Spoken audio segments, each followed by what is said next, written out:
অফারে ওয়ালটন ফ্রিজ কিনে আপনিও হয়ে যেতে পারেন মিলিয়নিয়ার। মিলিয়নিয়ার ছড়াছড়ি দেশ জুড়ে, এটা শুধু ওয়ালটনই পারে।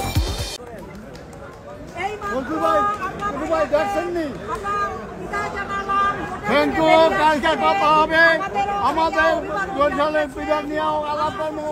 আমরা আমরা চিন্তা করবো, আমরা সাথে আমি আবু সাথে খালাদা মুক্তি করতে আমরা সমাজ কাজ করলাম। আল্লাহু আকবার।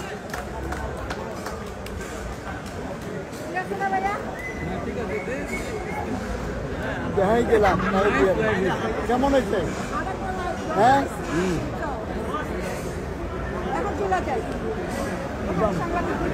তোমার চা খাওয়াই